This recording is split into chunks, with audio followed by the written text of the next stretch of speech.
안녕하세요. 같이 아까 인사했는데 다시 한번 하겠습니다. 앞뒤 좌우 보시면서 사랑합니다 하겠습니다. 사랑합니다.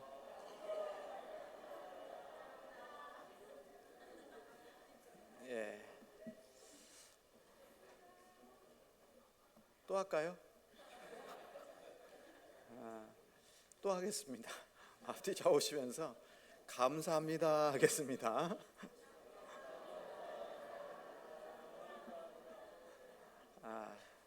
이렇게 계셔 주신 것만 해도 참 감사하지 않는가 싶습니다. 같이 기도하겠습니다. 저희를 사랑하시고 늘 함께 해주시는 살아 역사하시는 하나님 감사합니다.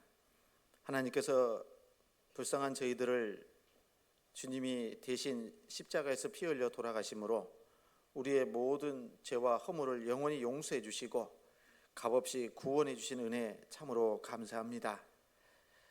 구원해 주셨을 뿐만 아니라 또 몸된 교회 가운데 함께하며 하나님의 복음 안에서 살아갈 수 있도록 시간과 기회를 허락해 주셔서 더욱 감사합니다.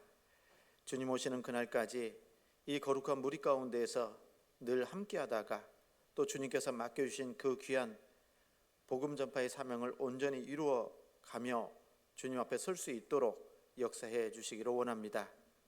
이곳에 몸된 교회를 세워주시고 하나님의 복음을 전할 수 있도록 역사해 주신 주님, 우리 포천교회를 통해서 더 많은 사람들이 구원받고 또 주님 안에서 살아갈 수 있도록 역사해 주시기를 간절히 바라고 원합니다. 내일부터 한 주간 하나님의 귀한 말씀을 전하는, 복음을 전하는 전도 집회를 시작합니다.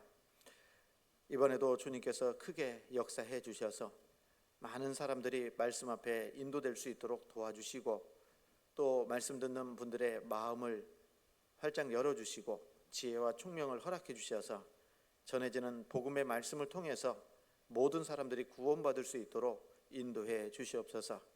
이를 위해 또 함께 구원받은 우리 형제 자매님들 한 주간 같은 마음으로 기도하고 또 참여하고 할 수 있는 수고와 헌신과 희생을 다해서 복음 전하는 일에 더욱 힘쓸 수 있도록 역사해 주시기를 원합니다. 하나님의 그 귀한 영생의 열매가 풍성히 맺혀지는 그 일에 우리 모든 형제자매들 귀하게 쓰임받을 수 있도록 역사해 주시옵소서. 모든 형편과 사정을 아시는 하나님께서 우리 형제자매님들의 형편과 사정대로 은혜 더해 주심으로 여러 가지 시험과 고난과 핍박 속에 있는 분들도 능히 그 어려움들을 잘 이겨낼 수 있도록 허락해 주시고 또 육신의 질병으로 고통받고 있는 지체들 건강 더욱 온전히 회복시켜 주셔서 남은 생에도 주님의 은혜와 사랑 속에 힘있게 살아갈 수 있도록 역사해 주시기를 원합니다. 오늘도 하나님의 귀한 말씀 앞에 나올 수 있게 해주신 거 감사합니다. 주님께서 필요한 말씀으로 교훈해 주시고 이 말씀이 우리 형제 자매님들에게 큰 힘과 용기와 또 소망이 될 수 있도록 역사해 주시기를 원합니다. 말씀을 전하는 자의 부족한 입술 가운데에도 주 성령께서 친히 함께 하셔서 하나님의 말씀만을 올바로 전할 수 있도록 인도해 주시옵소서. 모든 시종을 오직 주 성령께만 온전히 의지합니다. 저희를 사랑하시고 구원해 주신 예수님 이름으로 감사하며 기도드렸습니다. 아멘. 같이 성경 요한계시록 2장 보시겠습니다.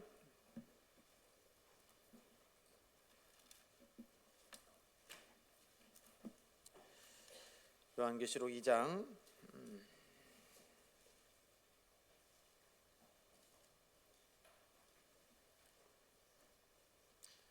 요한계시록 2장 1절부터 7절까지 말씀입니다.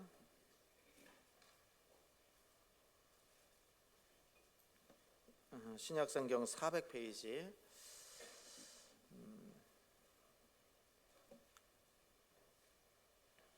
제가 한번 읽겠습니다. 에베소 교회 사자에게 편지하기를 오른손에 7뼈를 붙잡고 7 금 촛대 사이에 다니시는 이가 가라사대 내가 내 행위와 수고와 내 인내를 알고 또 악한 자들을 용납지 아니한 것과 자칭 사도라 하되 아닌 자들을 시험하여 그 거짓된 것을 내가 드러낸 것과 또 내가 참고 내 이름을 위하여 견디고 게으르지 아니한 것을 아노라. 그러나 너를 책망할 것이 있나니 너의 처음 사랑을 버렸느니라. 그러므로 어디서 떨어진 것을 생각하고 회개하여 처음 행위를 가지라. 만일 그리하지 아니하고 회개치 아니하면 내가 내게 임하여 내 촛대를 그 자리에서 옮기리라. 오직 내게 이것이 있으니 내가 니골라당의 행위를 미워하는도다. 나도 이것을 미워하노라. 귀 있는 자는 성령이 교회들에게 하시는 말씀을 들을지어다. 이기는 그에게는 내가 하나님의 낙원에 있는 생명나무의 과실을 주어 먹게 하리라. 예, 여기까지요. 이번 한 주가 이제 다음 한 주간이죠. 이번 한 주간이군요. 내일부터 대전도 집회가 시작이 되는데요. 이번에도 좀 이렇게 유인물로는 안 나온 것 같은데 지금 말씀 앞에 나오기로 확정되신 분은 20명 정도 이렇게 된다고 하는데요. 많은 사람들이 말씀 앞에 나올 수 있도록 끝까지 기도해 주시고, 또 올해 세 번째 대전도 집회인데 먼저 구원받은 우리 형제자매님들의 적극적인 기도와 참여가 없이는 전도 집회가 온전하게 이루어질 수가 없습니다. 그래서 주인의식을 가지고 또 말씀 앞에 모든 분들이 나올 수 있도록 함께 해주시고, 또 이 전도 집회 때 가장 제가 긴장되는 게 교회에 복음이 전해지는데 사단 마귀도 함께 일하거든요. 그러니까 우리 형제자매들의 마음을 나누는 일을 마귀가 일할 수도 있고, 또 죄가 드러나서 교회가 복음 전하는 데 힘들어질 수도 있고, 그래서 우리 각자는 하나님 보시기에 합당치 못한 죄가 허물이 있다면 버릴 수 있도록 그렇게 마음도 깨끗하게 잡으셔야 되겠고, 또 교회 안에서 복음 전할 때 다투면 돼요, 안 돼요? 다투면 안 됩니다. 근데 마귀는 또 다툴 일을 만들 때가 있어요.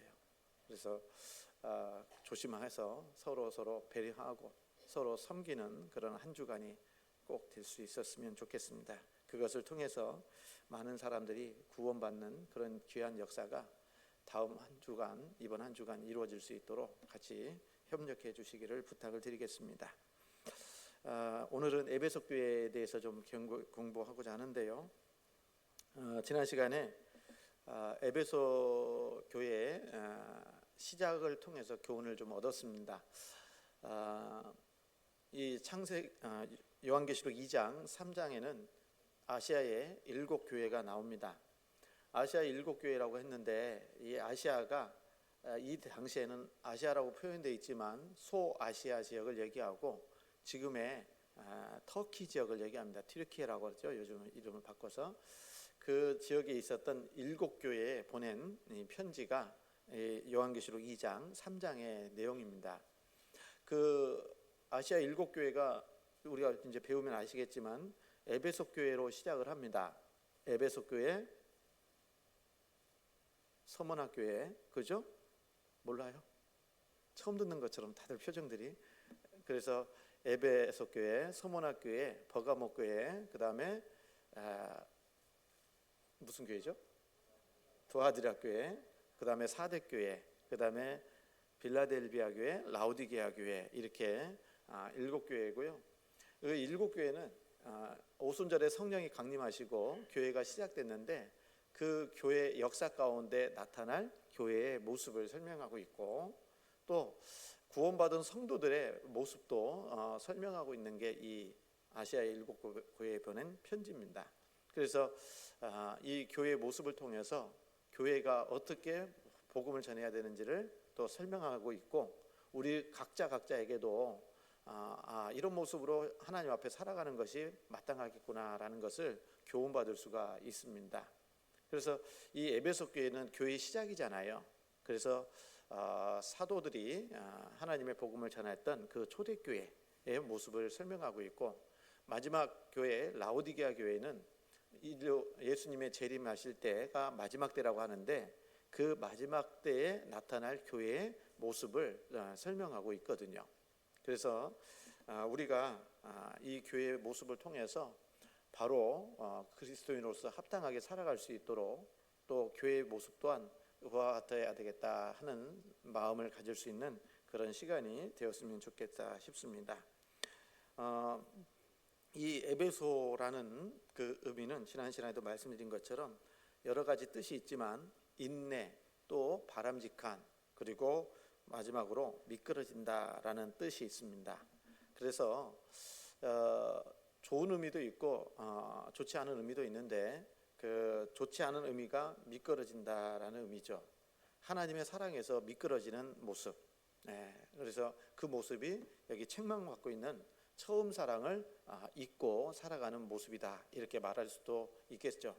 그래서 이 에베소의 이제 그 에베소는 당시 큰 도시였고, 그리고 이 에베소 교회가 시작된 것은 사도 바울께서 3차 전도 여행 기간에 본격적으로 복음을 3년 동안 에베소에서 복음을 전함으로 교회가 시작이 됐습니다. 그리고 그 교회가 많은 사람들이 구원을 받고 또 하나님의 은혜 가운데 온전하게 성장했던 교회가 이 에베소 교회라고 말할 수 있어요. 그리고 그 에베소 교회의 신앙생활의 모습이 이 2장 1절부터 7절까지에 있는 말씀을 통해서 교훈받을 수가 있다라는 겁니다. 여러분, 이 요한계시록은 누가 기록했죠? 사도 요한이 기록했잖아요. 사도 요한이 기록했습니다. 그래서 이 사도 요한은 잘 아시는 것처럼 갈라디아에서 보면 이 초대교회 당시에 기둥과 같은 역할을 한 사도들이 있다라고 말씀하고 있거든요. 여기 잡으시고요. 갈라디아서 2장 한번 볼까요?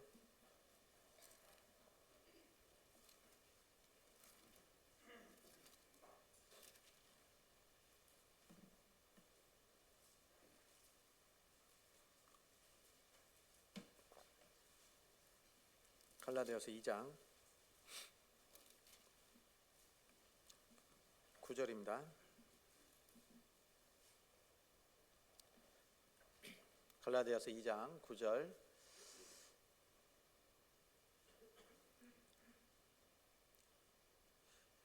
예, 9절.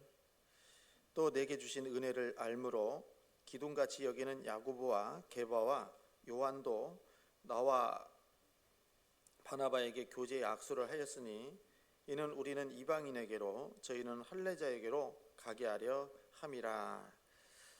여기 또 내게 주신 은혜를 알므로 기둥같이 여기는 야고보와 게바와 요한도 나와 바나바에게 교제의 악수를 하였으니 이는 우리는 이방인에게로 저희는 할례자에게로 가게 하려 함이라. 초대교회에 예수님의 12제자 중에 가룟 유다가 예수님을 팔고 스스로 목숨을 끊었습니다. 그리고 나머지 이제 사도행전을 보시면 아시겠지만 가룟 유다를 대신해서 한 사람을 사도로 세우게 되죠. 그래서 12사도가 됩니다. 그리고 그 12사도가 하나님의 말씀을 전했는데 그 중에 특별히 이 초대교회에 기둥같이 생각하는 예수님의 사도가 있었다, 그 말이에요. 그 사도가 바로 야고보, 게바, 요한, 이렇게 되어 있죠. 이 세 사람은요, 예수님께서 마태복음 4장에 보면 제자로 불러주셨잖아요. 그래서 야고보와 요한은 형제이고, 그리고 그때 베드로하고 안드레를 불렀어요. 너희로 사람을 낚는 어부가 되게 하리라 라고 말씀하시니까 그 제자들이 다 그물을 버려두고 예수님을 쫓아서 예수님의 제자로서의 3년 반의 공생애를 함께 했습니다. 그리고 예수님이 죽으시고 부활하신 이후에는 이제 하나님의 복음을 전하기 위해서 예수님의 제자들이 사도가 돼서 복음을 전했던 겁니다. 그 중에 이 야고보하고 요한도 형제인데요. 이 야고보는 또 우리 마태복음 20장에 보면 잘 아시는 것처럼 그 야고보와 요한의 어머니가 예수님이 다시 오실 때 어떻게 하라고요? 우리 두 아들을 양 옆에 앉혀주세요라고 이렇게 요즘 말로 청탁을 합니다. 그러니까 예수님이요, 내 양옆에 앉는 것은 하나님이 하실 일이고, 그리고 또 전제로 말씀하시는 게 뭐냐면 너희가 내가 마시는 잔을 마실 수 있느냐라고 물어봐요. 그러니까 마실 수 있다라고 해야 하네요. 마실 수 있다라고 얘기합니다. 그래서 그 예수님이 마셔야 될 잔은 무슨 잔인데요? 십자가의 잔, 고난의 잔을 말하는 건데, 그들은 그 뜻이 무엇인지 모르고 포도주인가? 이런 생각했는지도 모르겠어요. 어쨌든 마실 수 있다라고 했습니다. 그래서 이 야고보와 이 요한은 그래서 그렇게 말한 대로 야고보는 이 교회사 가운데 최초의 순교자가 됩니다. 그래서 사도행전에 보면 교회 역사 가운데 스데반 집사님이 순교하기도 했지만 그 전에 그 이후에 그 사도행전에 보면은 야고보가 예수님의 12제자 중에 첫째의 순교자가 됩니다. 그런데 그 요한은, 이 성경을 기록한 이 요한은 성경 몇 권 기록했죠? 요한이요? 왜 자꾸 물어보죠? 요한이 성경 몇 권 기록했냐면 5권을 기록했습니다. 요한복음을 기록했고, 그리고 요한 1, 2, 3서를 기록했고, 그리고 마지막 요한계시록을 기록을 했습니다. 형제였던 야고보는 최초의 예수님의 제자 중에 최초의 순교자가 됐다면, 이 요한은 끝까지 살아서 반모섬에서 유배되기도 했고, 그 반모섬에서 요한계시록을 받아서 기록을 하게 됩니다. 그리고 순교한 것보다는 자연사했다, 이렇게 전해집니다. 제가 왜 이 말씀을 드리냐면 이 같은 형제라도, 같은 구원받은 형제라도 예수님께서 원하시는 길이 다를 수 있다라는 겁니다. 각자의 그 믿음의 길, 신앙의 길이 있다라는 거예요. 함께 구원을 받고 주님의 제자가 됐지만 야고보는 최초의 순교자가 됐고, 요한은 끝까지 살아서 하나님의 말씀을 전하다가 하나님께 간 겁니다. 그리고 이 요한은 별칭이 뭐냐면 무슨 사도예요? 사랑의 사도다, 이렇게 얘기합니다. 그래서 이 야고보와 요한은 성격이 무슨 성격인 것 같아요? 예수님만 처음 만났을 때는 다혈질이었던 것 같아요. 그냥 막 성격이 급했던 것 같아요. 그래서 어느 예수님과 함께 마을에 들어가는데 마을 사람들이 예수님을 맞아주지 않으니까 하는 얘기가 뭐예요? 예수님, 하늘에서 불이 내려가지고 이 사람들 싹 하게 할까요? 그렇게 할 정도로 좀 급한 것 같아요. 베드로도 급했지만. 그런데 이렇게 좀 성격이 좀 급했던 이 요한도 결국은 예수님을 통해서 구원을 받았잖아요. 그리고 신앙의 인격이 성숙해가면서 사랑의 사도로 바뀌었습니다. 그래서 이 말씀을 쭉 전하는데 주로 얘기한 게 뭐냐면 사랑이에요. 이 사도 요한이 전했던 게. 그래서 항상 얘기하는 게 요한복음 13장 34절 아시잖아요. 우리가 뭐라고 했어요? 내가 새 계명을 너희에게 주노니 너희는 서로 사랑하라. 내가 너희를 사랑한 것 같이 너희도 서로 사랑하라 라고 말씀하셨잖아요. 그래서 사랑을 쭉 전한 겁니다. 요한복음 3장 16절은 다 기억하시죠? 하나님이 세상을 이처럼 사랑하사 독생자를 주셨으니. 그래서 그 사랑을 받은 사람은 이제 요한 1서에 있는 말씀처럼 사랑을 실천해야 된다라고 말해요. 그래서 요한 1서 3장에 보면 말과 혀로만 사랑하지 말고 오직 행함과 진실함으로 하자. 눈에 보이지 않는 하나님을 사랑하는 것은 어떻게 사랑하는 겁니까? 눈에 보이는 형제자매들을 사랑하는 것이 사랑하는 거다. 그 사랑을 말과 혀로만 사랑하지 말고 오직 행함과 진실함으로 사랑하자라고 말합니다. 맞죠? 그렇게 사랑을 실천하라고 계속해서 말을 하고 있습니다. 특히나 이 사도 요한은 예수님이 십자가에서 돌아가실 때 7마디를 하셨다고 그랬잖아요. 예? 7마디. 그 중에 이 사도 요한을 바라보면서 마리아와 함께 있을 때 보라 내 어머니니라 라고 얘기한 겁니다. 어머니다. 그래서 이 전승에 의하면 이 요한이요, 예수님의 육신적으로 보면 모친이었던 마리아를 이 에베소에서 끝까지 이렇게 섬겼다라고 돌봤다라고 얘기합니다. 그래서 그 에베소 지역에 가면은 교회가 2개의 교회가 있다라는 거예요. 마리아 기념교회하고 사도 요한이 목회했기 때문에 요한 기념교회 2곳이 있었다고 얘기하는 겁니다. 그곳이 에베소입니다. 그래서 이 에베소 교회는 교리적으로는 정통인데, 그런데 하나님 앞에 책망을 받았다. 교리적으로는 정통인데 책망을 받았어요. 잘 믿고 있는 것 같은데 하나님 앞에 책망받을 수도 있다라는 거예요. 그 책망이 뭡니까? 바로 처음 사랑을 버렸다. 이게 책망입니다.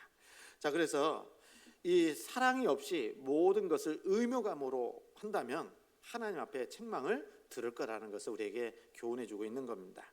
그리고 그 처음 사랑을 버렸기 때문에 어떻게 해야 되느냐? 회개하고 돌이키다라고 우리에게 가르쳐 주고 있어요. 처음에 말씀드린 것처럼 이 에베소 교회는 교회의 역사 가운데 사도들이 복음을 전했던 그 교회, 초대교회를 얘기하고, 시기적으로는 AD 33년부터 100년까지 나타난 교회의 모습을 설명하고 있습니다. 그래서 우리도 이와 같은 모습으로 신앙생활을 하고 있다면 하나님 앞에 책망받을 수 있다는 것을 교훈 삼고 정말 사랑을 가지고 항상 신앙생활을 해야 되겠다라는 생각을 가졌으면 좋겠어요. 성경 요한계시록 2장입니다.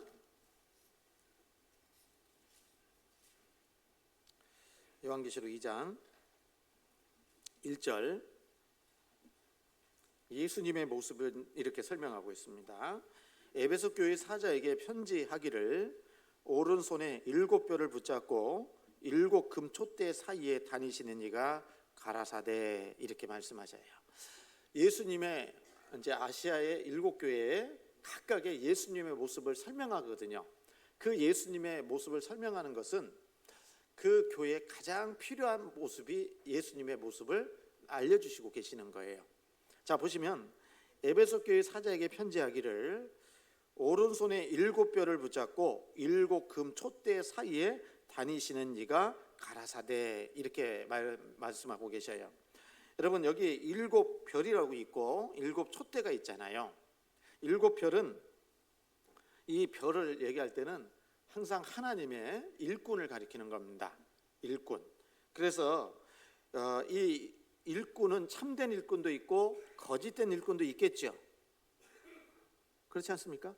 그래서 7별을 붙잡고 할 때 이 별은 교회 안에서 쓰임 받고 있는 하나님의 일꾼을 얘기하는 거예요.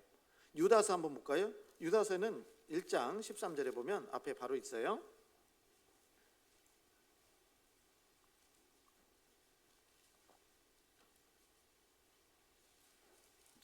(1장 13절에)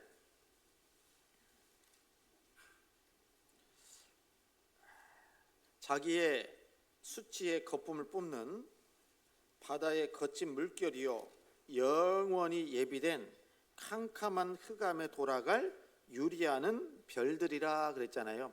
물론 블랙홀 설명할 때 말씀드리잖아요. 근데 이 별들이요 떠돌이 별이잖아요. 어느 곳에 한 곳에 안착하지 못하고, 그래서 이 유리하는 별들을 거짓 일꾼에 비유될 수 있다라는 겁니다. 그래서 여기 유다서도 거짓 일꾼들, 거짓 선지자들에 대한 말씀이 있는데, 그 가운데 유리하는 별들, 이렇게 말씀하는 것은 결국은 캄캄한 흑암에 돌아갈 유리하는 별들이라고 얘기할 때 블랙홀이 실제로 존재하잖아요, 우리가 배운 것처럼.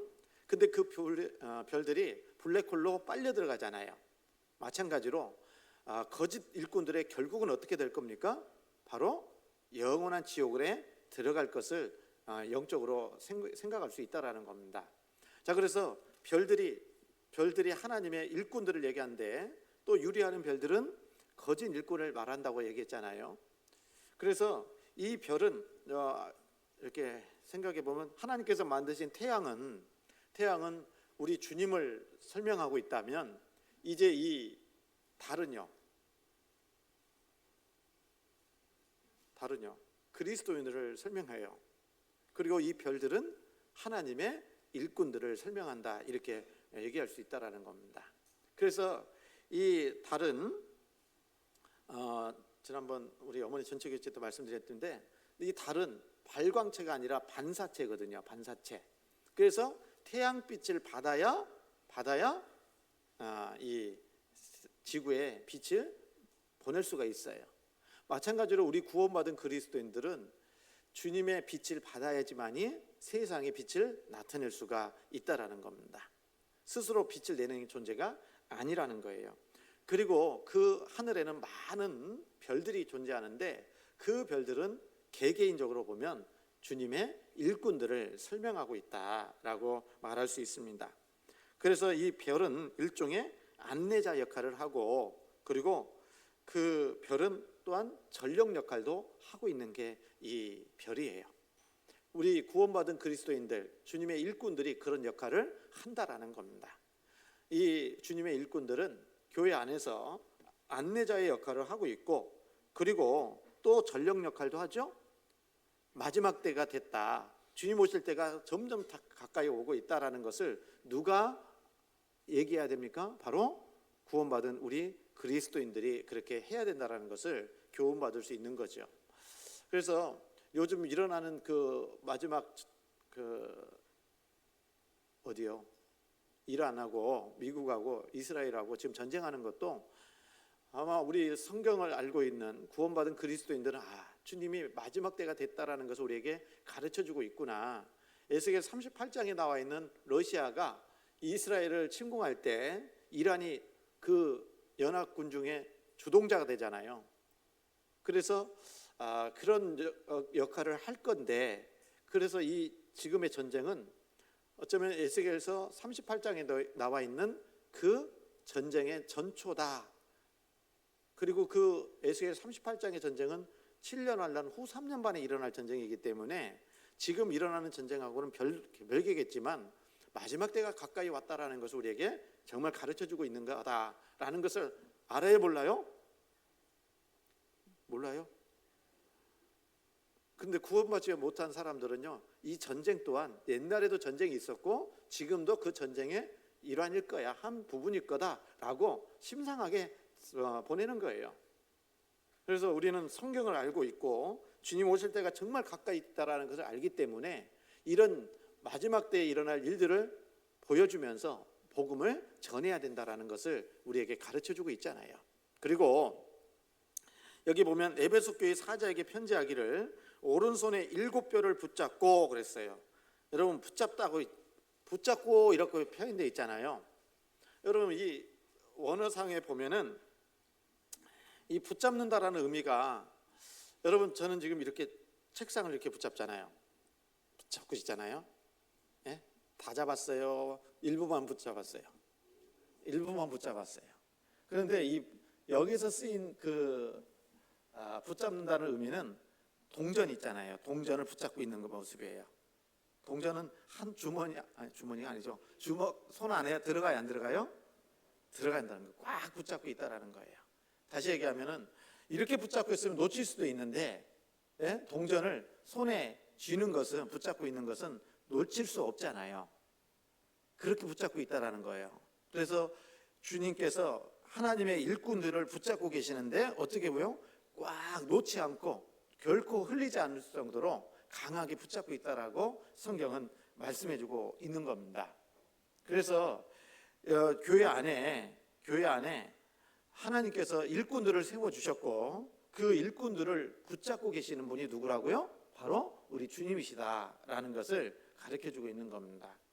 여러분, 그래서 그 구원받은 그리스도인들 안에, 이 교회 안에도 일꾼들 많이 계시죠. 우리 임원들도 많이 계시고, 임원이 아니더라도 봉사하고 있는 분들도 다 주님의 일꾼들이라고 얘기할 수 있어요. 그 일꾼들 모두를 다 누가 붙잡고 있습니까? 우리 주님이 붙잡고 계시는 거예요. 붙잡고 있는 거예요. 그래서 때로는요, 우리가 이제 복음을 전하다 보면, 저도 이제 간혹 죄송한 얘기지만 이렇게 말을 해놓고 실수할 때가 있어요, 없어요? 에베소서 찾자고 했는데 빌립보서 얘기하고 있을 수도 있고, 그렇게 말의 실수는 있을 수 있어요. 그러나 하나님께서 전하고자 하는 그 참된 복음의 진리는 바꿀 수가 없는 거예요. 그건 변할 수가 없는 겁니다. 제가 지금도 감사한 것은요, 제가 88년도에 구원을 받았는데 구원받은 이후에 이요한 목사님 말씀을 얼마나 많이 제가 들었겠어요. 그런데 지금까지도 동일한 진리의 말씀을 전하고 있다라는 겁니다. 많은 사람들이 어떤 교회에서는 변질이 되고 목사가 바뀌고, 사람이요, 목사가 바뀐다는 게 사람 자체가 바뀐 게 아니라 목사 그 사람의 인격이 바뀌고 전하는 내용도 변질되는 경우가 많은데, 우리 교회는 지금까지도 하나님의 진리의 말씀을 전하는 일에 물론 단어 선택에 조금 실수가 있을 수도 있겠지만은 그럼에도 불구하고 하나님의 복음의 말씀을 지금도 전하고 있다.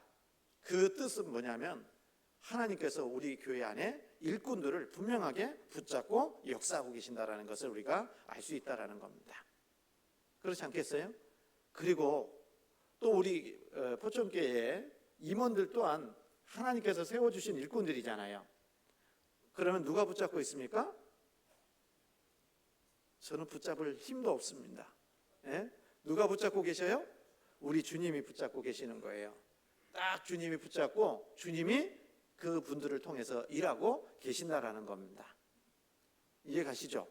그렇기 때문에 우리가 하나님께서 세워주시는 일꾼을 위해서 먼저 기도해야 돼요, 안 해야 돼요?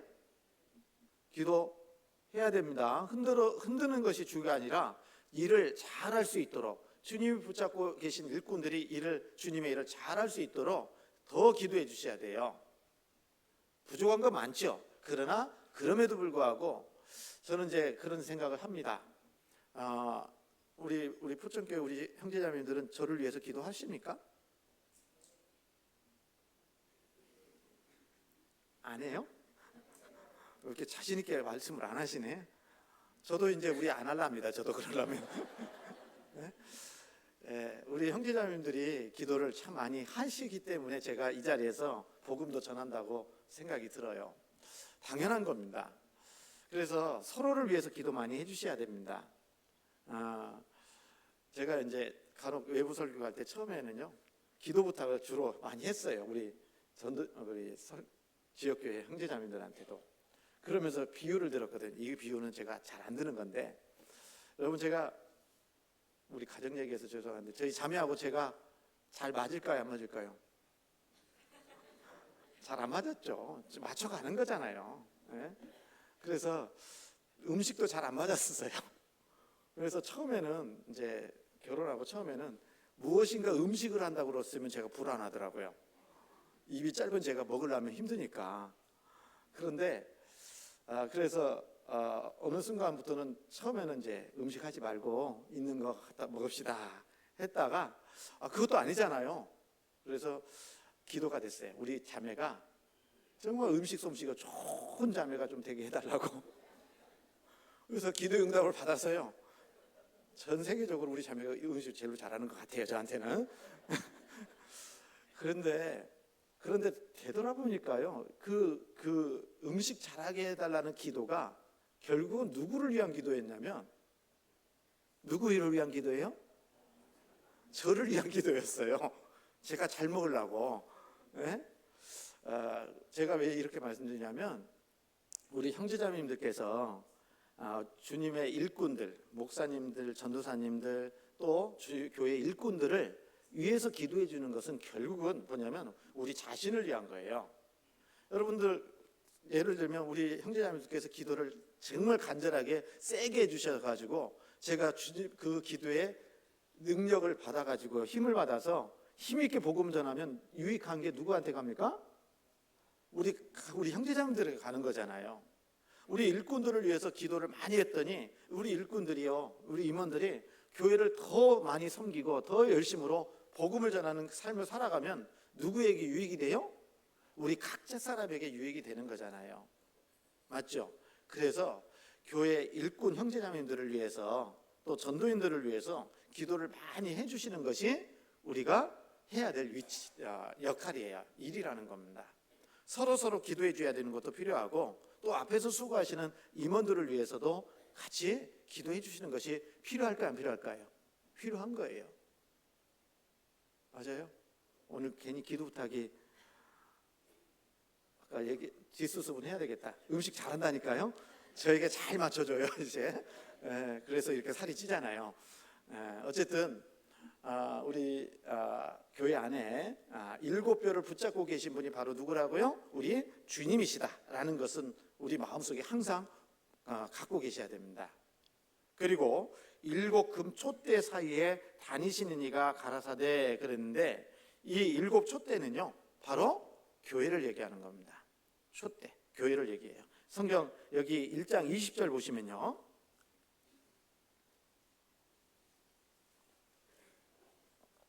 요한계시록 찾고 계시죠? 1장 20절에 20절 같이 한번 읽겠습니다. 내 본 것은 내 오른손에 7별의 비밀과 7금 촛대라. 7별은 7교회의 사자요 7 촛대는 7 교회니라. 그래서 7교회는 7 촛대는 7 교회니라 돼 있고 7별은 7 교회의 뭐라고요? 사자, 일꾼들을 얘기한다라고 말씀하고 있는 겁니다. 다시 얘기하면 이 주님의 몸된 교회 가운데서 일꾼을 붙잡고 있는 분은 바로 우리 주님이시다라고 말씀하고 있고 7 촛대는 7 교회다라고 말하는 겁니다. 이 촛대는 등경이잖아요. 그죠? 그래서 이 불타오르는 촛대는 교회에 성령이 역사하셔서 교회를 아주 밝히시는 모습을 설명하고 있는 겁니다. 그래서 촛대만 있고 그 촛대가 불을 밝히지 못한다면 소용이 있어요, 없어요? 없다라는 겁니다. 그래서 교회의 역할은 불을 밝히는 거예요. 무슨 불? 성령의 불, 복음의 불을 밝히는 것이 교회의 역할이다라고 얘기할 수 있습니다. 여러분, 그래서 이 교회가 존재하는 목적은 크게 두 가지입니다. 두 가지예요. 뭐냐면 첫 번째는 복음 전하는 겁니다. 복음 전하지 않는 교회는 존재의 의미가 없는 거예요. 여러분, 그래서 마태복음 28장에 예수님이 승천하시면서 하신 말씀이 너희는 가서 모든 족속으로 제자를 삼아 아버지와 아들과 성령의 이름으로 세례를 주고 침례를 주고 내가 너희에게 분부한 모든 것을 가르쳐 지키게 하라. 볼지어다 내가 세상 끝날까지 너희와 항상 함께 있으리라 하시니라 그랬잖아요. 너희는 가서 모든 족속으로 제자를 삼으라. 이 말은 뭐 하라는 얘기죠? 복음 전하는 거예요. 복음을 전해서 구원받으면 주님의 제자가 되는 거잖아요. 그래서 교회가 존재하는 첫 번째 이유, 교회가 가장 힘써서 해야 될 일은 바로 복음 전하는 일입니다. 복음 전하는 일이에요. 그리고 그 복음이 잘 전해지기 위해서는 어떻게 해야 됩니까? 서로 사랑해야 돼요. 그래서 주님이 주신 계명이 아까 요한복음 13장에 서로 사랑하라고 계명을 주신 겁니다. 너희가 서로 사랑할 때 이로써 너희가 모든 사람이 내 제자인 줄 알리라 라고 말씀하셨잖아요. 여러분, 안 보는 것 같지만 포천에 있는 사람들이 우리 교회 형제자매들의 삶의 모습을 볼까요, 안 볼까요? 봅니다. 네? 어떻게 말씀을 전하고 어떻게 살아가는지를 보고 있는 거예요. 그런데 보고 있는데 맨 소리가 들리는 것이 뭐예요? 싸우더라. 그러면 찾아올까요, 안 찾아올까요? 안 찾아와요. 복음이 전해질 수가 없습니다. 그래서 우리는 절대적으로 우리가 주님께서 주신 계명을 지켜야 됩니다. 뭐요? 서로 사랑하라. 서로 사랑하라고 말씀하고 있는 거예요. 여러분, 사랑하십니까? 정말 사랑하십니까? 말로만 사랑하는 거 아니에요. 실제로 행함으로 사랑을 나타내야 됩니다. 그래서 사랑은 용서하는 거고, 용서해야 돼요. 오늘 제가 좀 길게 하더라도 용서하셔야 됩니다. 네? 네. 그리고 나하고 좀 다르게 행한다 하더라도 용서하는 모습이 필요한 거예요. 그리고 사랑은 희생하는 겁니다. 희생하는 거예요. 그리고 사랑은 무례히 행치 않는 거라고 요한 고린도전서에서 말씀하고 계십니다. 사랑 얘기 나와서 그러는데요. 여러분, 이 교회 안에 사랑은 실천할 때 무례하지 않게 행해야 됩니다. 예의가 있어야 돼요. 아시죠? 그래서 호칭도 꼭 불러달라고 그랬어요. 님자 붙여야 돼요? 빼버려야 돼요? 어이 김 목사 그러면 좋아요? 안 되잖아요. 그래서 항상 서로 자매님, 형제님 높여주셔야 됩니다. 그래서 존칭어를 쓸 때 마음도 부드러워지고요. 또 존중받는다는 느낌을 알게 된 겁니다. 그럴 때 힘이 생기잖아요. 내가 무시당한다고 생각하면 기분이 좋겠습니까? 교회 더 다니고 싶겠어요? 그래서 우리는 서로를 존중해 줘야 돼요. 서로 위해 줘야 되는 겁니다. 아시겠죠? 그게 사랑으로 행하는 모습이에요. 그래서 말도 행동도 교회 안에서는 정말 조심해야 되는 겁니다. 그게 사랑을 실천하는 모습 중에 하나다. 그리고 사랑은 희생하는 겁니다. 희생해야 돼요. 사랑한다 하면서 희생하지 않는 것은 사랑하지 않는 거다라고 해도 틀리지 않을 겁니다. 그래서 내일부터 시작되는 우리 전도 집회에도 시간을 내야 돼요? 시간 되면 오실 거예요? 없는 시간도 만들어야 된다 그 말이에요. 그게 왜 그래요? 사랑하니까 그래요. 그래서 이 사랑을 실천했으면 좋겠다 싶은 거요. 우리가 이 교회 안에 존재하는 이유도 복음 전하려고 그래요. 복음 전하기 위해서 우리가 이 땅에서 살아가고 있는 겁니다. 복음 전하지 않으면 살아야 될 이유가 없는 거라고 얘기해도 너무 심한 말은 아닌지 모르겠습니다만은 당연한 겁니다. 복음 전해야 됩니다. 그래서 내일 복음 전하는 일에 모두가 다 협력할 수 있도록 해주시기를 다시 한번 부탁을 드립니다. 그리고 여기 오른손에 7뼈를 붙잡고 7금 촛대 사이에 다니신다 그랬잖아요. 다니신다고요. 그 촛대 사이에 계시는 분이 누구예요? 주님이시다 그 말이에요. 우리 주님은 교회 안에 계시는 분이다 그 말이에요. 성경 고린도후서 6장입니다.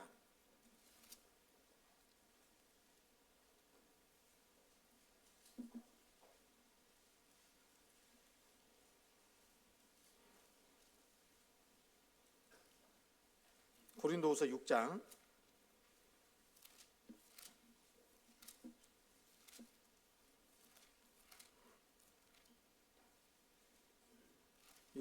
16절입니다.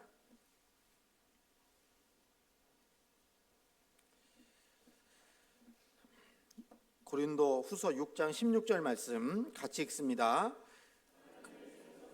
우상이 어찌 일치가 되리요? 우리는 살아계신 하나님의 성전이라. 이와 같이 하나님께서 가라사대 내가 저희 가운데 거하며 두루 행하여 나는 저희 하나님이 되고 저희는 나의 백성이 되리라 하셨느니라. 하나님의 성전과 우상이 어찌 일치가 되리요? 우리는 살아계신 하나님의 성전이라. 교회를 얘기하죠. 교회는 하나님의 성전입니다. 성전이라. 이와 같이 하나님께서 가라사대 내가 저희 가운데 거하며 교회 가운데 거하며 두루 행하여 나는 저희 하나님이 되고 저희는 나의 백성이 되리라 하셨느니라. 우리 주님이 어디에 계십니까? 바로 교회 안에 거하시는 분입니다. 이 요한계시록 2장 3장에 보면 아까 7교회가 나온다고 그랬잖아요. 그런데 마지막 7교회 중에 라오디게아 교회 외에는 그 6개 교회는 주님이 그 안에 거하신다라고 말씀하고 계셔요. 라오디게아 교회는 예수님이 쫓겨나가지고 문 밖에 계신 걸로 말씀하고 계셔요. 그래서 주님은 우리 두루 행하여 우리 가운데 거하시고 두루 행하여 역사하시는 분이 우리 주님이신 거예요. 여러분, 구원받는 것도 주님이 하시는 일이에요. 내가 하는 게 아닙니다.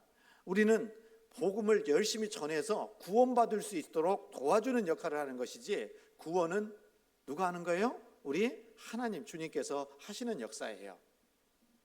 그래서 구원받는 역사가 나타났다 우리 안에, 그것은 우리 주님이 우리 안에 분명히 계신다라는 증거다, 그렇게 얘기할 수 있는 거예요. 왜요? 구원은 주님이 하시는 역사이기 때문에. 여러분, 지금도 주님은 우리 안에 계실까요? 안 계실까요? 계셔요? 안 계셔요? 안 보여요? 계십니다. 그래서 대통령이 이 자리에 계셔도 우리는 정말 조심할 거예요. 그죠? 안 그렇겠어요? 그런데 하물며 부모님 앞에서도 자녀들은 조심해요, 막 함부로 해요. 조심하잖아요. 엄마 아빠 무서울 수도 있지만 조심하잖아요. 마찬가지로 정말 인간 대통령 앞에서도 우리는 정말 조심해서 말도 하고 행동도 할 거예요. 그렇다면 우리 교회 안에 누가 계신다고요? 주님이 거하신다면, 함께 하신다면 우리는 얼마나 더 조심스럽게 살아야 되겠냐, 그 말이에요. 교회에서. 그래서 날이 좀 따뜻해지고 있네요. 날이 따뜻해지고 있어요. 이제 뜨거워지고 있어요. 하계수양회가 다가옵니다. 그런데 제가 하계수양회 얘기는 이제 우리 봉사장님 좀 이따 얘기하시겠지만, 여러분 저기 우리 안에 누가 계신다고요? 주님이 거하십니다. 주님 앞에 나올 때 어떻게 나와야 되겠어요? 세수하고 와야 돼요? 세수 안 하고 와야 돼요? 네? 여러분, 제가 좀 부탁을 좀 드리고 싶은 것은, 이제 그 여름이 되니까 우리 청년 자매님들, 우리 어머니 자매님들도 마찬가지입니다. 속이 비치는 옷이라든가 이런 것들 참 조심했으면 좋겠어요. 예? 주님도 거하시고 형제들도 있고요. 그래서 좀 봉사할 때 좀 민망할 때도 좀 있을 수 있어요. 그래서 이 속이 비치는 옷이라든가 너무 짧은 치마나 뭐 이런 것들은 좀 조심해 줬으면 좋겠다. 왜요? 주님이 그걸 싫어하시거든요. 그래서 우리 좀 조심하고, 그 다음에 아까 말씀드린 것처럼 정말 그 옷차림도 저기 고가의 옷을 사서 입으시라는 얘기가 아니라 좀 싼 옷이라도 청결하게 세탁해서 가지런하게 입고 오셔야 됩니다. 그리고 날이 따뜻하다고 발에 땀띠 난다고 슬리퍼 신는 것은 좀 금하셔야 됩니다. 네? 제가 운동화까지는 이해하겠는데요, 슬리퍼는 아닙니다. 그래서 제가 수양회 때 가장 부러운 사람들이요, 어떤 분인지 아세요? 반바지 입고 다니는 분들이 있잖아요, 수양회장에서. 근데 상담하러 오셨는데 반바지 입고 상담할 수는 없잖아요. 그죠? 그래서 전도인이기 때문에 상담해야 되기 때문에 항상 정장은 아니더라도 긴 바지에 반팔 침례복 주니까 그거 입고 상담을 하게 되는데요. 그런데 부럽긴 하지만 어쨌든 간에 교회 안에서는요, 교회 안에서는 주일날 오실 때에도 좀 옷매무새도 좀 잘 살피시고, 정말 걸림이 있는 복장은 아닌지 또 스스로 한번 좀 생각해 보시고, 그렇게 해서 정말 그 주님이 거하시는 곳이기 때문에 더욱더 복장도 언행도 조심해야 된다라고 말씀을 드리고 싶어요. 그렇게 해야 되지 않겠어요? 그래서 여름 다 할 때까지 제가 일일이 지켜볼 겁니다. 슬리퍼 신고 온 분은 없는지, 아니면 뭐죠? 속이 환히 비치는 옷을 입고 그런 분은 안 계시겠지만은요, 좀 더 좀 조심하고 또 그렇게 했으면 좋겠다. 그래서 아까 사랑도 예의를 지키는 거라고 했다면, 주님 앞에 볼 때 무리하게 나타나서는 안 되잖아요. 무리하게 그렇게 해야 되겠다라는 생각도 해봐요. 그래서 이 교회 안에는 누가 계신다고요? 우리 주님이 역사하셔요. 주님이 함께 하시면서 주님이 우리 일꾼들을 붙잡고 계시면서 주님의 일을 행하고 계시는 거예요. 그렇게 말씀하고 있는 겁니다. 그러면서 하시는 말씀이 요한계시록 2장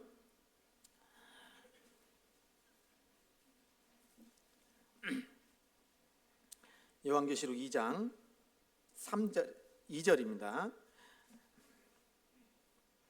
2절 3절을 같이 한번 읽겠습니다.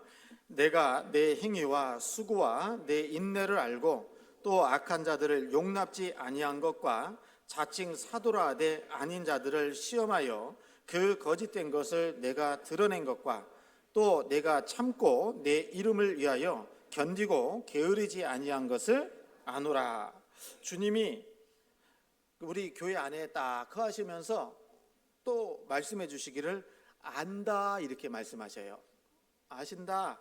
여기 보면 2절에 내가 내 행위와 수고와 내 인내를 알고 또 악한 자들을 용납지 아니한 것과 자칭 사도라 하되 아닌 자들을 시험하여 그 거짓된 것을 내가 드러낸 것과 또 내가 참고 내 이름을 위하여 견디고 게으르지 아니한 것을 아노라라고 말씀하셔요. 주님은 모든 것을 아시는 분이라는 겁니다. 그래서 에베소 교회 성도들이 구원을 받고 그 안에서 내 행위, 열심히 봉사한 것도 알고 또 수고한 것도 알았다. 그리고 내 인내를 알고, 여러분 구원받고 신앙생활하면 내 마음대로 해야 돼요? 참을 때가 많아야 돼요? 참을 때가 참 많지요? 안 그래요? 교회는요 내 마음대로가 아닙니다. 우리는 자유를 얻었다고, 그래서 그 자유를 육체의 기회로 삼지 말라고 하나님이 분명히 말씀하셨어요. 여러분 자유도 법 안에서의 자유예요. 맞죠? 자동차를 운전하고 갈 때 오른쪽으로 가야 돼요? 왼쪽으로 가야 돼요? 자동차 운전할 때요. 순간적으로 모르니까 몰라요? 그래서 여러분 내 자유야 하면서 역주행한다. 그러면 문제 돼야 안 돼요? 문제 되잖아요. 역주행하면서 사고 나면요 어떻게 되겠어요? 처벌 받아야 돼요. 마찬가지로 우리가 내 마음이야 내 자유야 하고 교회 안에서 함부로 하면은 교회에 문제가 생길 수가 있지 않겠냐 그 말이에요. 그래서 주님이 주신 그 사랑의 법 안에서 우리가 교회 안에서도 교제해야 되는 거예요. 그 안에서 자유를 누리는 겁니다. 그래서 좀 전에도 말씀드린 것처럼 교회 안에서 내가 내 마음대로 한다? 이것은 잘 모르는 모습이에요. 여기에도 주님이 아셔요. 내 행위와 내 수고와 내 인내를 알고, 알았죠? 뭣도 알아요? 또 악한 자들을 용납하지 아니한 것과 자칭 사도라 하되 아닌 자들을 시험하여 그 거짓된 것을 내가 드러낸 것도 아신다라고 말씀하셔요.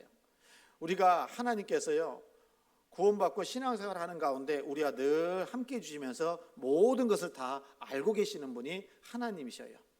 사람은 몰라도 하나님은 다 알고 계시니까 실망해야 돼요? 위로 얻어야 돼요? 위로 받아야죠. 내가 주님 안에서 우리 목사님은 날 몰라줬어도 하나님은 아시는구나. 그 아실 뿐만 아니라 그의 다른 영광과 상급도 주실까요 안 주실까요? 주신다 그 말이거든요. 아는 것으로 그치는 것이 아니라 때로는 위로가 필요할 때는 위로를 해주시고 또 영광과 상급으로 갚아주실 때가 되면 반드시 갚아주시는 것이 하나님이 하시는 일이라는 겁니다. 그러니까 얼마나 크게 위로받을 수 있겠냐는 거예요. 맞죠? 그리고 내가 거짓된 것을 드러냈다라고 또 아십니다. 그리고 또 내가 참고 내 이름을 위하여 견디고 게으르지 아니한 것을 아노라라고 말씀하셔요. 여러분 우리 하나님은 모든 것을 다 아십니다. 그래서 하나님 앞에 우리가 바르게 살아가는 것을 생각하면 다른 형제자매들이 몰라줘도 하나님이 아시기 때문에 하나님이 내 모든 형편과 사정을 아시는 분이 나를 도와주시겠지, 나를 위로해 주시겠지, 나에게 힘 주시겠지라는 것을 통해서 힘있게 살아갈 수 있지 않겠냐 그 말이에요. 그래서 여러분 하나님은 다 알고 계십니다. 교회 안에서 행하는 것들을. 그래서 그런 얘기 하지 마세요. 목사님이 나를 몰라준다고, 네? 나를 나하고 인사도 안 한다고 그렇게 하면 안 된다고요. 예, 사람은 제가 간혹 몸이요 한 3개 있었으면 좋겠어요. 왜요? 속속들이 알으려면 몸이 3개 이상 돼도 잘 모르겠죠. 집에서도 해야 될 일이 있고 뭐 교회에서도 해야 될 일이 있고 어디요? 몸 두 개만 있으면 되겠다 야. 예. 그런데 여러분 우리 주님은 한 분이시지만 모든 것을 다 아시는 분이다라고 말씀하고 계셔요. 성경 시편 139편입니다.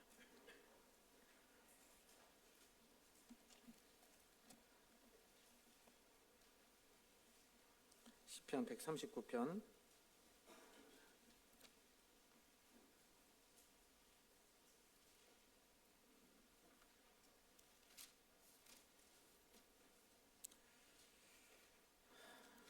139편 2절입니다.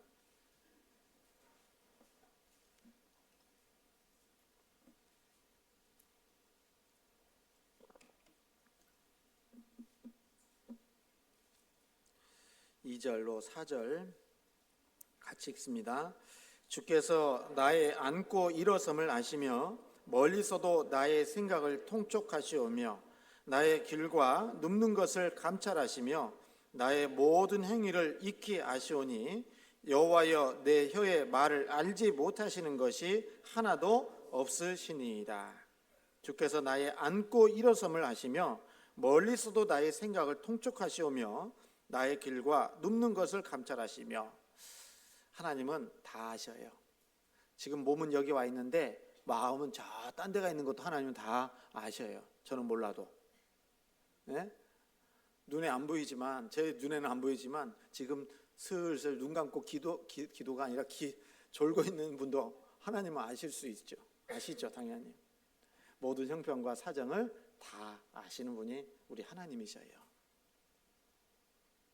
하나님이 다 아십니다. 그러니까 얼마나 우리가 위로를 얻을 수 있냐고요. 교회 안에서 일어나는 모든 일도 하나님 아시고 개인적으로도 하나님이 어떤 상황인지 다 알고 계십니다. 도와주려고 기다리고 계셔요. 그래서 여러분 아시고 하나님이 도와주려고 기다리시니까 우리는 어떻게 해야 되겠어요? 정말 고난 가운데 있는 분들, 정말 어려운 분들은요, 하나님께 더 매달려야 돼요. 도와주려고 손 내밀고 계시는데 내가 그 손을 붙잡지 않으니까 하나님이 지금 멈추고 계신 건 아닌지 생각해 볼 수 있잖아요. 그래서 우리 형편과 사정을 아시는 하나님, 그리고 마태복음 10장에서는 우리 머리털까지 다 세심받았다고 그랬잖아요. 나보다 더 나를 더 잘 아시는 분이 하나님이셔요. 간혹 그런 얘기 하잖아요. 나도 내 마음 모르겠다고. 저도 그럴 때가 있죠. 그래서 우리 주님은 우리를 너무나도 잘 알고 계십니다. 잘 알고 계시니까 도와주시려고 지금 기다리셔요. 그래서 고난 속에 있는 분들, 여러 가지 힘들고 어려운 부분이 있다면요, 하나님께 아뢰시면 돼요. 그러면 하나님이 도와주셔요. 그리고 그 교회의 형편도 다 하나님이 아셔요. 모르시겠어요? 하나님이 교회 형편도 다 아셔요. 네. 그리고 하나님이 때가 되면 교회도 잘 이끌어 가시더라고요. 저도 저게 이렇게 경험상으로 보면요, 교회에 어떤 일이 발생했어요.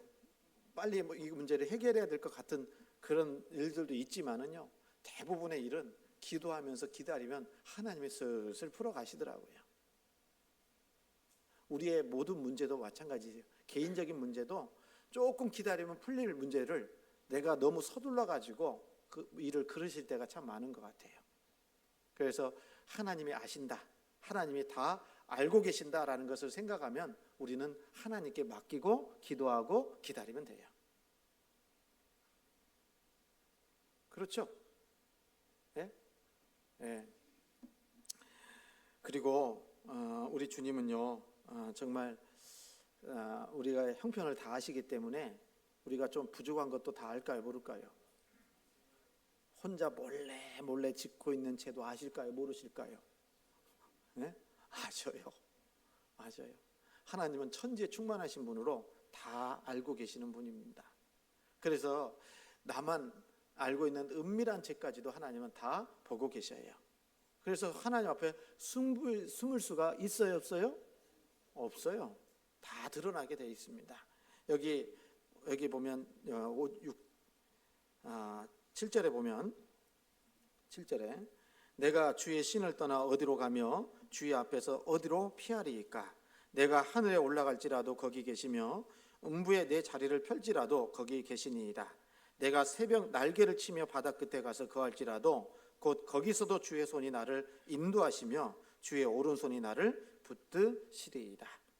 하나님은 내가 정말 고난받고 힘들고 어려울 때도 아시고 그 모든 형편을 확 풀어주시려고 기다리고 계신 경우도 있고요. 그러나 또 한 가지 우리가 좀 달리 생각해 본다면 하나님 앞에 합당치 못한 죄나 허물, 습관 이런 것들을 가지고 있다면 하나님이 아시고 아신다면 우리는 어떻게 해야 될까요? 버릴 생각을 해야 되는 거예요. 그래야 하나님 보시기에 합당한 삶으로 우리가 살아갈 수가 있을 거예요. 그래서 우리는요, 하나님 앞에 핑계 댈 수 있는 게 아무것도 없어요. 다 아시기 때문에요. 성경 욥기 23장을 보시죠.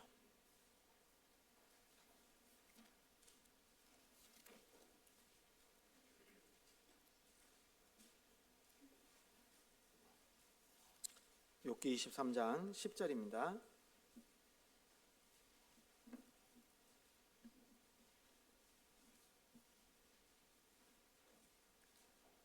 같이 읽습니다. 23장 10절. 나의 가는 길을 오직 그가 아시나니 그가 나를 단련하신 후에는 내가 정금같이 나오리라. 나의 가는 길을 오직 그가 아시나니 그가 나를 단련하신 후에는 내가 정금같이 나오리라 라고 말씀하셨죠? 여러분, 나의 가는 길을 누가 알아요? 우리 주님이 아셔요. 내가 지금 가는 길을 주님이 정하셨습니다. 그 길을 주님이 잘 가는지 안 가는지 주목하고 보고 계셔요. 그래서 우리는 주님께서 정하신 그 길을 순종하는 가운데 쭉 행해야 됩니다. 나의 가는 길을 오직 그가 아시나니. 그래서 그 길을 하나님이 정하시고 그리고 말씀하시기를 그가 나를 단련하신 후에는 내가 정금같이 나오리라 라고 말씀하셔요. 여러분, 왜 고난을 주셨어요? 나를 정금되게 하시려고 고난도 주십니다. 그래서 우리는 주님께서 아신다라는 것을 위로받고 그 주님께 아실 뿐만 아니라 나에게 큰 위로와 축복을 주시기 위해서 하나님이 기다리고 계신다는 것을 생각하고 하나님께 아뢰야 돼요. 맡겨야 됩니다. 디모데 후서 2장입니다.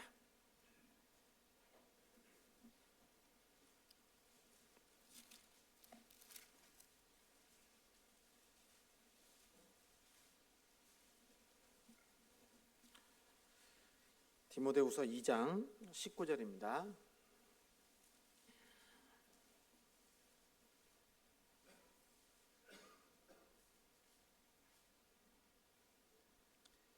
같이 읽습니다.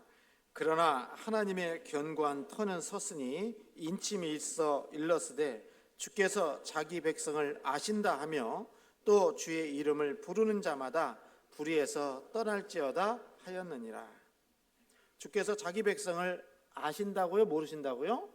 아신다 하며 또 주의 이름을 부르는 자마다 불의에서 떠날지어다 하였느니라. 그래서 우리 주님은 다 알고 계신다. 아시니까 불의에서도 떠나야 돼요. 그대로 머물러 있어야 돼요. 불의한 가운데서는 떠나야 되는 것이 마땅하잖아요. 주님이 아시니까요. 아시고 어떻게 하겠어요? 그 자리를 고수하고 있다면 하나님이 징계하시지 않겠습니까? 그래서 우리 주님은 우리 모든 것을 다 아시는 하나님이시다. 전지하신 분이다. 구원받은 그리스도인의 삶을 다 알고 계시고 또 우리 교회 안에서 행하는 이는 주님이시기 때문에 그 교회 안에서 일어나는 일 또한 다 주님이 아신다라고 말씀드릴 수 있는 겁니다. 그리고 그 주님께서 우리 교회도 말씀 안에서 이끌어가고 계시는 거예요. 교회는 담임 목사가 이끌어가는 것이 아니라 주님이 이끌어 가시는 겁니다. 주님이. 그래서 우리는 주님의 인도하심 속에서 쭉 따라가는 그 순종의 삶을 살아야 될 거예요. 그렇게 살아가는 것이 그리스도인의 마땅한 삶의 모습일 거라고 생각이 듭니다. 이 에베소 교회에 말씀해 주시기를 뭐라고 했어요? 뭐라고 했어요? 처음에 에베소 교회 사자에게 말씀하시기를 뭐라고 했습니까? 7뼈를 붙잡고 7 금초대 사이에 다니시는 이가 가라사대, 이렇게 말씀하세요. 교회 안에 일꾼들을 붙잡고 계신 분이 주님이시고 또 교회 안에 역사하시는 분이 우리 주님이시다 라고 우리는 그렇게 확실하게 성경 말씀을 통해서 가르쳐주고 계시잖아요. 우리 마음 가운데 그런 확고한 그 마음가짐이 필요합니다. 교회에는 누가 계신다고요? 주님이 계시고, 주님의 일꾼들은 누가 붙잡고 계신다고요? 우리 주님이 붙잡고 계시는 거예요. 그래서 그 주님께서 붙잡고 계신 일꾼들이 주님의 일을 다 잘할 수 있도록, 주님의 역사가 나타날 수 있도록 우리는 서로 기도해주고 서로 위해주고 그렇게 해야 될 거라는 겁니다. 그리고 우리 주님은 교회 안에서 역사하실 뿐만 아니라 우리 개인의 모든 삶 가운데서도 다 알고 계시는 분이 우리 주님이시다. 그래서 내 형편과 사정은 주님이 다 알고 계시니까 어려우고 힘들고 또 고난이 있다면 주님께 아뢰시고 주님께 맡기고 기도하면서 하나님이 풀어주시기를 소망하면서 기도하는 삶을 살아야 될 겁니다. 그리고 다 아시는 하나님 앞에 우리는 순종의 삶을 살아가야 되겠다 하는 것도 생각해 볼 수 있다라는 겁니다. 아시겠죠? 예, 기도하겠습니다. 저희를 사랑하시고 늘 함께해 주시는 살아계신 하나님 감사합니다. 오늘 귀한 시간에 하나님의 말씀으로 교훈해 주시고 또 마땅히 우리가 어떻게 행해야 될지를 일깨울 수 있도록 시간과 기회를 허락해 주신 것 감사합니다. 더욱더 주님께서 우리와 함께해 주셔서 주님이 이루시고자 하는 그 귀한 역사들을 온전히 이루어갈 수 있도록 도와주시옵소서. 내일부터 시작되는 전도 집회, 참으로 많은 영혼들이 구원받는 집회가 될 수 있도록 크신 능력으로 함께해 주시고 먼저 구원받은 우리 형제자매님들 또 복음 안에서 또 힘있게 복음 증거하는 귀한 한 주간이 될 수 있도록 인도해 주시옵소서. 모든 것 감사드리며 예수님 이름으로 기도드렸습니다. 아멘.